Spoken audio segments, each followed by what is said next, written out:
త్వరగా బరువు తగ్గాలనుకునే వారికి అలాగే కిడ్నీలో రాళ్లు కరిగించడానికి ఎంతగానో ఉపయోగపడే ఈ ఉలవలతో ఉలవల రైస్ చేస్తున్నాను. ఎంతో రుచిగా ఉండడమే కాకుండా ఎన్నో పోషకాలను కూడా అందిస్తుంది.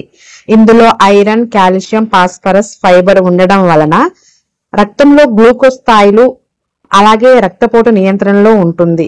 అంతేకాకుండా చాలా రుచిగా కూడా ఉంటుంది. ఈ ఉలవల రైస్ ను చేసుకోవడం కూడా చాలా సింపుల్ అండి. ఇక ఈ వీడియోలోకి వెళ్దామా? కావలసిన పదార్థాలు: ఉలవలు అరకప్పు, బియ్యం 1 కప్పు, సాంబారు ఉల్లిపాయలు 100 గ్రాములు, వెల్లుల్లి గుప్పెడు, టమాటాలు కొద్దిగా, ఎండుమిరపకాయలు 5, జీలకర్ర 1 టేబుల్ స్పూన్, ధనియాలు 1 టేబుల్ స్పూన్, ఆవాలు 1 టేబుల్ స్పూన్, కరివేపాకు గుప్పెడు, కొత్తిమీర తరుగు గుప్పెడు, నూనె సరిపడా, ఉప్పు రుచికి తగినంత, నీళ్లు సరిపడా. ముందుగా ఒక గిన్నెలోనికి ఉలవలను తీసుకుని శుభ్రంగా కడిగి 3 గ్లాసులు వాటర్ పోసి 5 విజిల్స్ వచ్చేంత వరకు ఉడికించుకోవాలి. లేదంటే ఉలవలు ఉడకవు. అలాంటప్పుడు కొంతమంది రాత్రంతా ఉలవలను నానబెట్టి ఉదయం వండుకుంటూ ఉంటుంటారు. అలా కూడా చేయవచ్చు. ఉడికించిన ఈ ఉలవలను వడగట్టి పక్కన పెట్టుకోవాలి.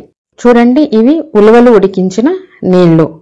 మనము ఇప్పుడు ఈ రైస్ లో ఈ ఉలవల నీటిని, ఈ ఉలవలను రెండిటిని ఉపయోగించి ఈ రైస్ ను తయారు చేద్దాం రండి. అరగంట ముందుగా బియ్యాన్ని ఒక గిన్నెలోనికి తీసుకొని కడిగి నానబెట్టుకోవాలి. ఇప్పుడు ఒక పెద్ద గిన్నె తీసుకొని అందులో సరిపడా ఆయిల్ ని వేసుకొని వేడి చేయాలి. ఆయిల్ వేడైన తర్వాత ఆవాలు, ఎండుమిరపకాయలు, కరివేపాకు వేసి కలుపుకోవాలి. ఇప్పుడు ఇందులో ఉడికించి పక్కన పెట్టుకున్న ఉలవల నీటిని ఈ గిన్నెలో పోసుకోవాలి. 1 గ్లాస్ రైస్కి 4 గ్లాసుల వాటర్ని తీసుకోవాలి. ఈ ఉలవల నీటిని పూర్తిగా వేసిన తర్వాత అవసరమైన మేరకు వాటర్ని కలుపుకోవాలి. ఒక్కొక్కసారి మనం తీసుకునే గిన్నెని బట్టి కూడా నీళ్లు అనేవి సెట్ చేసుకోవాలి.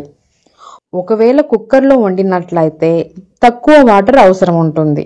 దీన్ని మనం గమనించుకోవాలి. ఇప్పుడు ఇందులోనే నానబెట్టుకుని పెట్టుకున్నటువంటి బియ్యాన్ని అలాగే ఉడికించి పెట్టుకున్న ఉలవలను ఈ రెండిటిని వేసి కలుపుకోవాలి.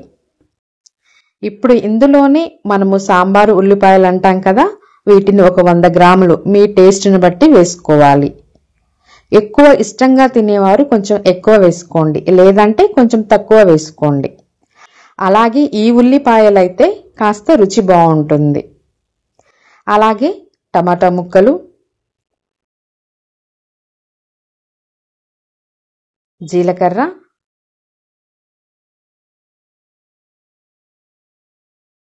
ధనియాలు,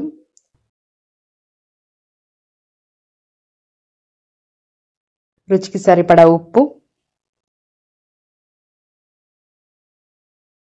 కరివేపాకు, తరిగిన కొత్తిమీర, వీటన్నిటిని వేసి బాగా కలుపుకొని మూత పెట్టి ఉడికించుకోవాలి. ఈ రైస్ ఉడుకుతున్నప్పుడు మంచి వాసన వస్తుందండి. అంతేకాదు చాలా రుచిగా కూడా ఉంటుంది. మీరు ఉలవచారు చేసుకునేటప్పుడు కూడా మంచి వాసన వస్తుంది. ఉలవచారు కూడా చాలా చాలా రుచిగా ఉంటుంది.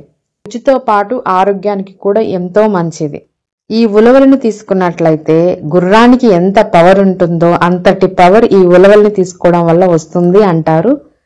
ఈ ఉలవలు కూడా అంత బాగా పనిచేస్తాయి. ఉలవలు ఆకలిని పెంచుతాయి.